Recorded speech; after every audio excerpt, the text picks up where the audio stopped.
I came home late, the way I always do when a project is closing, and the house smelled like roasted lemon chicken. The table was set, candles lit, music low. Emily came out of the kitchen in a soft sweater, wiped her hands on a towel, and smiled like she'd been waiting all day just for this moment. "You're early," she said, glancing at the wall clock and flipping her phone face down on the counter. "Early. I hung my jacket. It's 10:30. She laughed. "Feels earlier with you here." Everything was warm and easy. The good plates, my glass already full, her leaning into my shoulder when she put food down. I ate and thought, all right, this is what people brag about at barbecues. Good home, good wife. It was so perfect I had the stupid thought nobody admits. Everything's so perfect it almost doesn't feel real. If I'd known where it was headed, I would have finished my chicken slower. We ate, and she told me a story about the neighbor's dog. I told her about a subcontractor who kept misreading drawings. She shook her head at the right parts, reached for my hand across the table, held it a second too long, then let go when the oven beeped. "Dessert," she said, like she was presenting a prize. "Don't spoil me," I teased, and she grinned and did it anyway. She always did. That night, I fell asleep to her humming in the shower, my calendar full, my head quiet.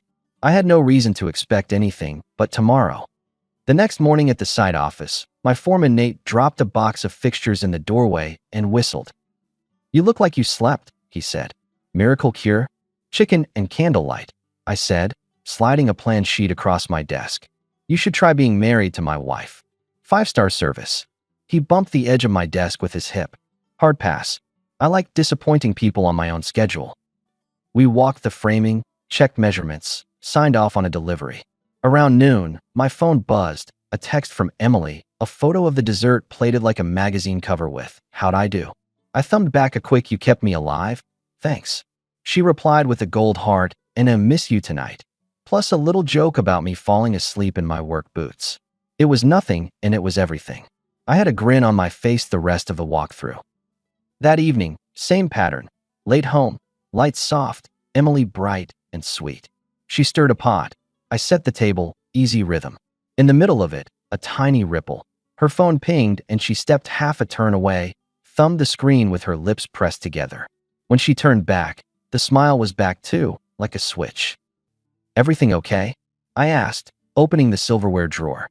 Yeah, and she squeezed my arm. "Maya sent me a recipe." "You hate Maya's recipes." "Maybe I'm growing," she said, and lifted her eyebrows like I was the stubborn one. I let it slide. I wasn't a hall monitor. I wasn't counting minutes or pings. You give the person you love the benefit of the doubt. You don't interrogate a good thing to death. But that night as I rinsed plates, I replayed the old line from the first week we met.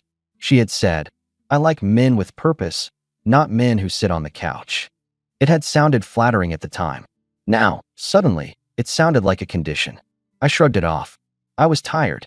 Tired men hear ghosts and nothing sounds. 2 days later, I got a message from an unknown number. "Can we talk?" "It's about Emily." "Coffee."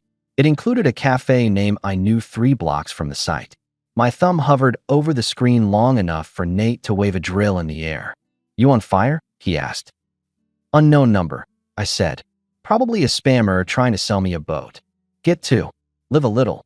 At 2, I walked into the cafe, figuring I'd get pitched on a roof warranty. A woman around my age raised her hand from a corner table. Dark hair in a low bun, a calm, tired face. She stood when I got close. "Are you Daniel?" she asked. I nodded. "You texted me." "Olivia." She held out her hand, and I shook it. Her palm was cool. Her coffee sat untouched. "What's this about?" I asked. "I'm married to a man named Aaron," she said, and washed my face to see if that rang a bell. It didn't. "Your wife knows him." I looked at the sugar packets, then back at her. "All right." She slid a manila envelope across the table. Inside were 8 glossy prints like we were filming a show. Emily and a man I didn't know, leaving a restaurant, laughing at a crosswalk, holding hands outside a bookstore. Then a shot of them crossing a parking lot at night to a low motel with a burned-out sign. In the photo, Emily's face was tilted up to the man's, that goofy half-smile she used when someone told her something she wanted to hear. I laid one picture face down to stop looking at it. I didn't raise my voice. I didn't accuse a stranger of lying. I studied the date stamps at the corners. Recent, multiple weeks, different clothes, patterns. Olivia watched me like she'd already watched herself do this too many times. I followed them twice. The rest were sent by a neighbor who recognized Aaron's car. She thought I should know. I thought you should know. I looked up. Why tell me and not just walk? I will, she said. But it's not right that you walk around smiling at candlelight while mine says he's working late with your wife. If I'd clicked file and let you keep eating roasted chicken, that wouldn't sit well with me. I want us both to know, and I want it fair. Fair, I repeated, because it sounded like a joke now. And what exactly do you want from me? To move smart, she said. Together. No theater. Papers ready on both sides. I'm not asking you to do anything dramatic. I'm asking you not to be the last to know. I looked at the photo again because sometimes your brain takes time to believe what your eyes see. Emily's hand in his. The little notch near her thumb I'd kissed 1,000 times. Okay, I said finally. What exactly does together look like? We each talk to a lawyer, she said. We line up what we need. And then we give them the truth, not a show.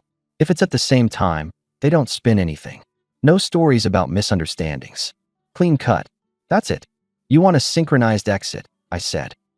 Call it that, she said, and took a sip of coffee like she'd been waiting to move this step from her head to the world. I tapped the photos into a neat stack and slid them back into the envelope. Why me? Why not just nail him with this and be done? She blinked once. Because I've watched him and your wife make choices while we cooked and folded laundry and paid bills. They made the mess. I won't pretend I don't see it, but I'm not going to let them write the script. And I wanted to look you in the eye. You deserve that. I nodded. You do know you just blew up a man's life in a cafe next to a pastry case. I do, she said. I'm sorry. I wish I didn't have to, but I'd want someone to do the same for me. I checked my watch, stood, and picked up the envelope. I won't drag this out. Give me a day. I'm around, she said. I'm not going to call and check on you. You'll call me when you're ready. I did it in an hour. The lawyer I use for property paperwork has a friend who handles dissolutions. I called, sent what he asked for, set the retainer. We spoke on the phone like two people solving a plumbing problem. No speeches. No questions about feelings. When he asked if I was sure, I told him I was done pretending I wasn't. By 5, I had a draft packet. I left the office early for the first time in 4 months. That was my first initiative. I chose where my evening went and who would get a seat in it. At home, I walked into the smell of baked pasta and basil. Emily looked up, surprised. You're early, she said again. Big smile, hands in the air like I'd won a prize. Traffic was kind, I said, setting my keys in the dish. She came over and kissed my cheek. I love this. Stay. I planned to, I told her, and I did. I didn't say a word about envelopes or cafes. I poured us both a drink and I watched her talk. It wasn't an interrogation, it was observation. She was light, affectionate, funny. She asked me about my day and actually waited for the answer. If I hadn't seen the parking lot photograph, I wouldn't have had a reason to look for seams. Midway through dinner, I put my fork down. I'm going to move some of our finances into separate accounts, I said. I want to simplify bookkeeping. Too many grocery charges mixed with job expenses. I'll send you the numbers. She raised her eyes. All right. Why now? Because I like things clean, I said. And because my accountant is on me. I should have done it 6 months ago. She nodded and tore bread. Sure. Do what's easy for you. Also, I added, I'll be out late twice a week for the next stretch. New schedule. You don't have to wait up. I'll eat on the road if it's messy here. For a second, something flickered. Then she poured me more water. Okay, I'm happy when you're home, but do what you need to do. I slept in the guest room that night for the first time in years. I told her it was because I had to be up at 4 and didn't want to wake her. She smiled too much at that. Maybe she liked the idea of a morning without anyone bumping her schedule. The next day, Olivia texted, ready on my side. I replied, same. I didn't do the little revenge moves people recommend in forums. No tracking, no fake trips. That stuff is for kids. I adjusted the rules.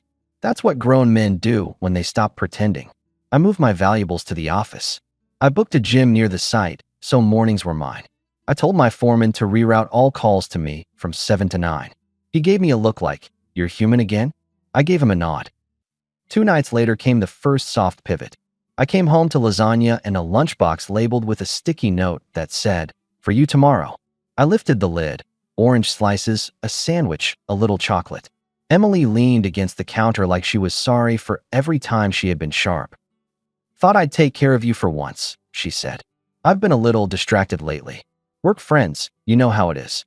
I'm not perfect. Noted, I said. Thank you. She stepped closer. I miss you. We should do a weekend. Somewhere with trees. I'll book it. I'm stacked for a month, I told her. After that, maybe. Her mouth moved through a shape that wasn't quite a frown. You used to make time.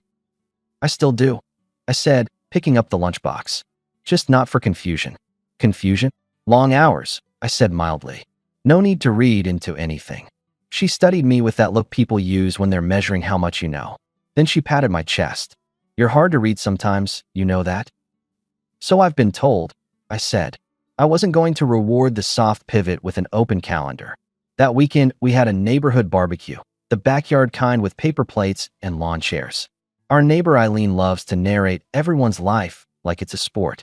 She made her rounds, landed near us with a tumbler, and grinned. Emily, your garden is the only thing keeping this block from sinking, she said. Then, to me, you still married to your job, or do we see you before midnight now?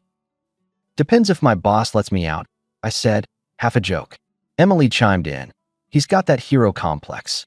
If a pipe leaks in a building, he thinks the city will drown unless he shows up. I gave her a sideways glance. It was light, but it was the first public dig I'd heard in a while.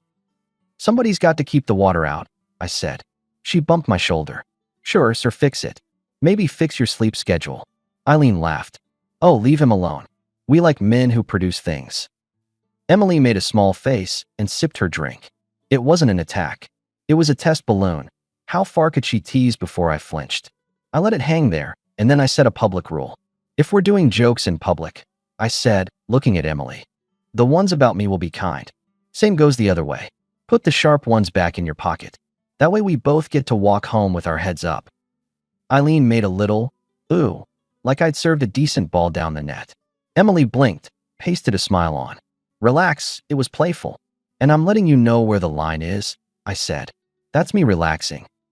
Across the yard, my friend Mark, who runs a small shop with me on the side, caught my eye.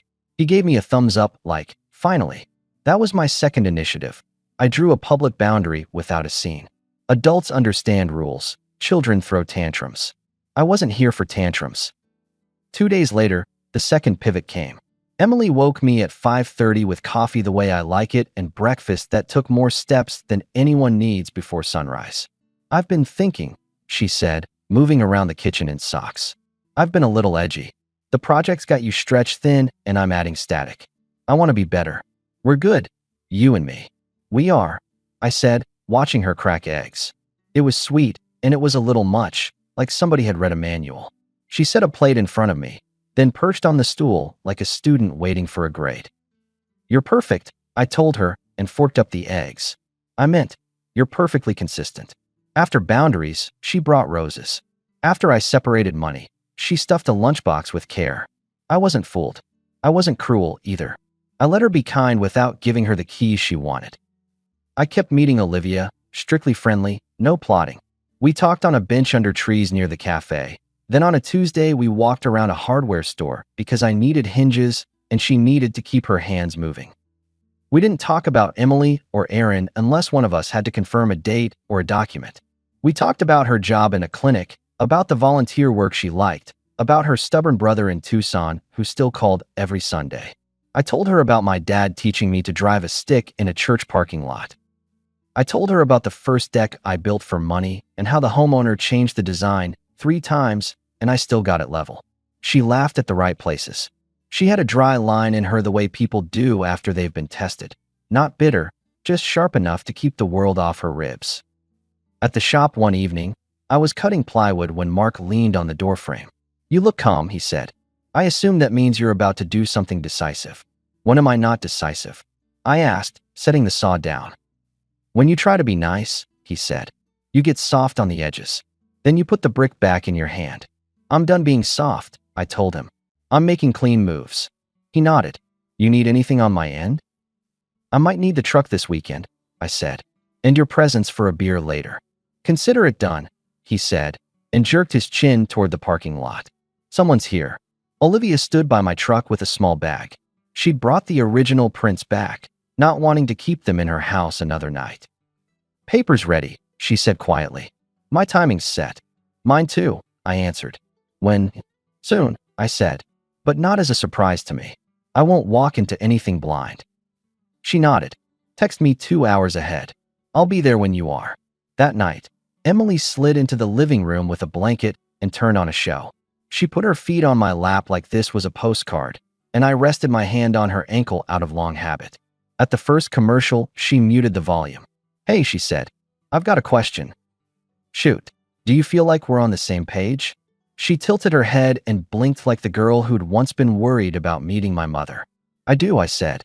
"I'm on the page where I respect what I can respect and cut what doesn't fit." "Cut," she said, with a little laugh to make it a joke. "Like late-night jokes about me in front of neighbors," I said. "Like extra questions I don't know answers to. We're not kids.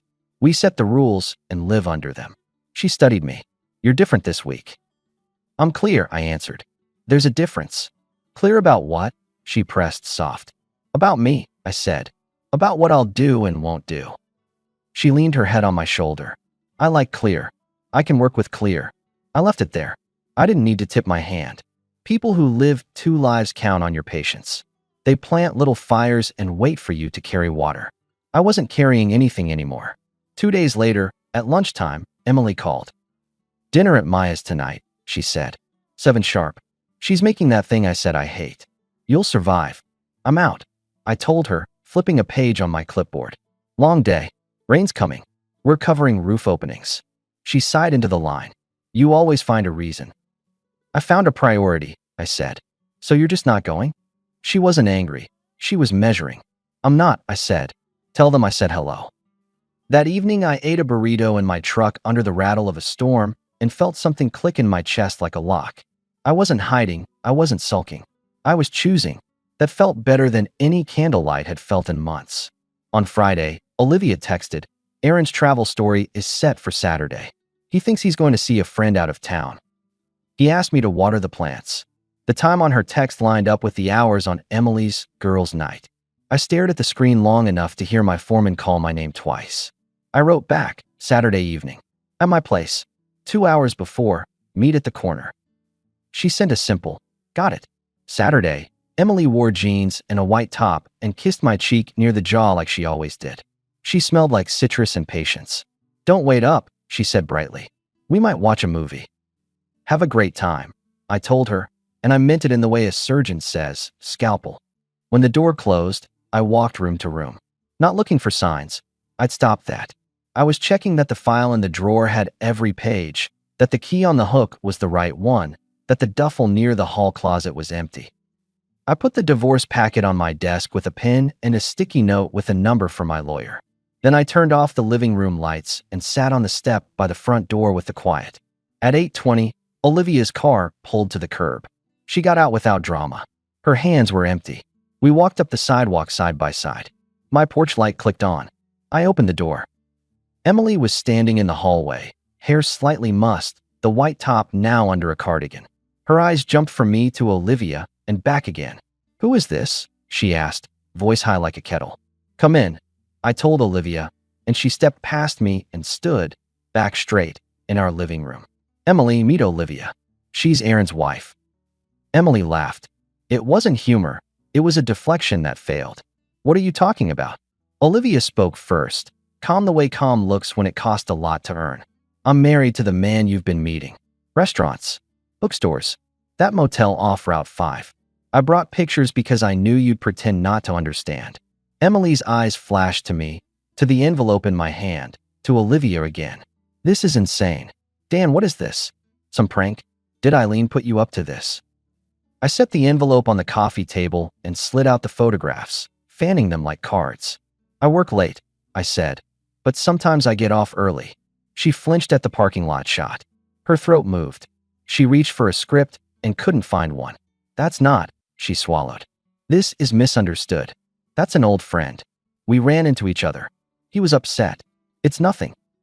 Olivia's voice sharpened. "A handshake is nothing. This is not that." Emily pointed at Olivia with a trembling hand. I don't know you. You could be anyone. I'm the person who knocked on your door with the truth, Olivia said. I'm the person who watered his plants while he told me he was on a work trip. Does that help? Enough, I cut in. Emily, look at me. She did, finally, like maybe I'd do the loyal thing and carry a lie for her. She'd always believed I'd do the heavy lifting. I'm not asking questions, I said. I'm not sitting through a story. I know what I need to know. I handled my side this week. You'll handle yours now. She blinked. What does that even mean? It means, I said, lifting the packet. These are papers. My attorney's number is on the sticky. I won't drag you through anything. This is simple.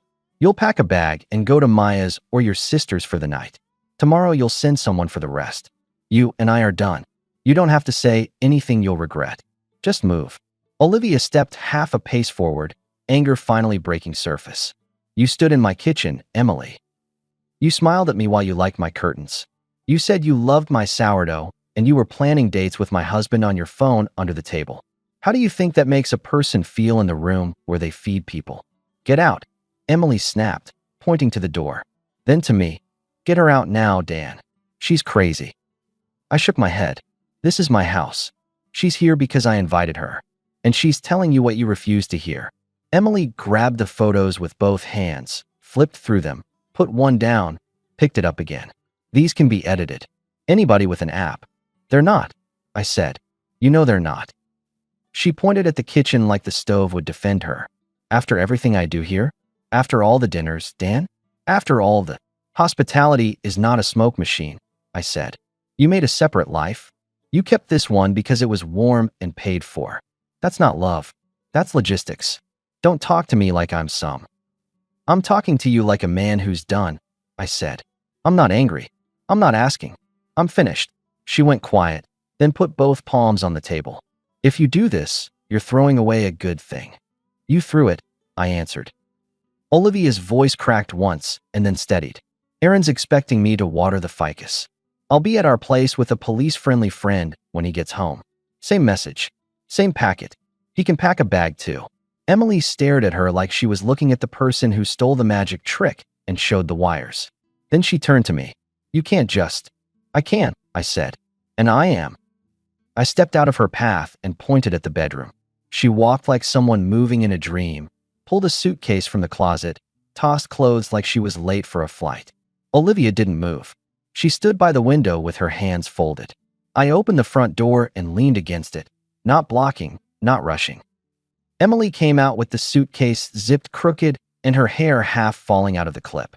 You're heartless, she said, but it came out thin, like she didn't quite believe it herself. I'm clear, I said. She stared at Olivia. You just couldn't leave it alone, could you? I left plenty alone, Olivia answered. This part I don't. Emily looked past us like maybe someone would step out and stop this. No one did. She set the suitcase on the porch, then turned back as if she had one last thing to say that would reverse the physics. I held up the packet. Almost forgot, I said softly. Sign what you're comfortable signing. My guy will walk you through the rest. He's brief and polite. That's better than what you were planning for me. Her mouth opened and closed. No words came that could beat the clock. She lifted the suitcase, stepped off the porch, and walked to her car. The taillights glowed red and then disappeared around the corner. I shut the door. Olivia exhaled for what felt like the first time all night and pressed her fingertips to her temple. I didn't plan to yell, she said. I'm glad you did, I replied. It saved me some lines. She nodded once, then looked at the coffee table. You kept it neat. Only what was necessary. That's how I live, I said. When I remember. She put a hand on the back of the couch. You okay? I'm better than okay, I told her. I'm clean. She nodded again, then straightened. My turn. You want me there? I asked. I do, she said. Not for protection. For symmetry. We drove to her house. Her friend Claire, who works night shifts and has a spine like a steel rod, stood in the kitchen with a mug and a look that said she was ready for unreasonable men.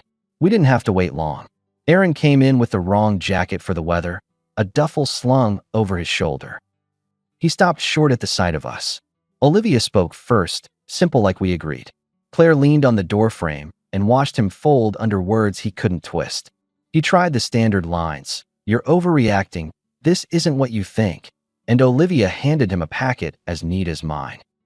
When he saw the photo from the motel, his shoulders dropped a quarter inch.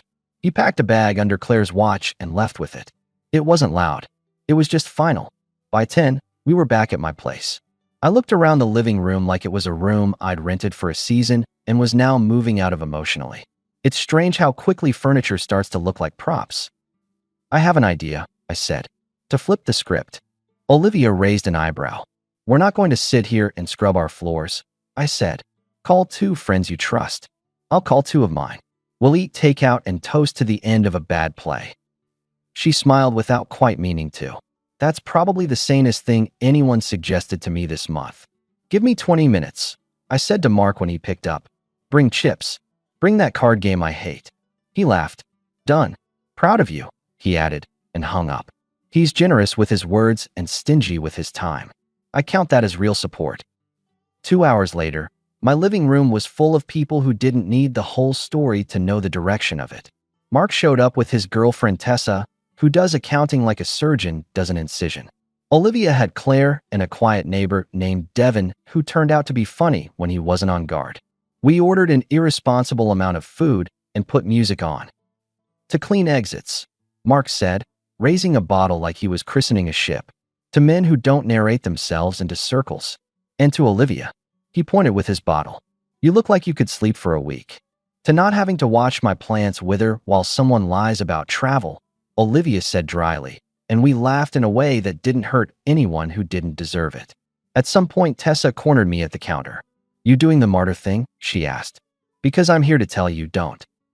I'm doing the adult thing, I said. I'm moving forward. Good, she said. Emily had a way of treating you like a utility. Glad that's over. Thanks, I said. I needed the reminder. Olivia and I ended up on the steps leading to the hallway, watching our small group argue over rules to the card game.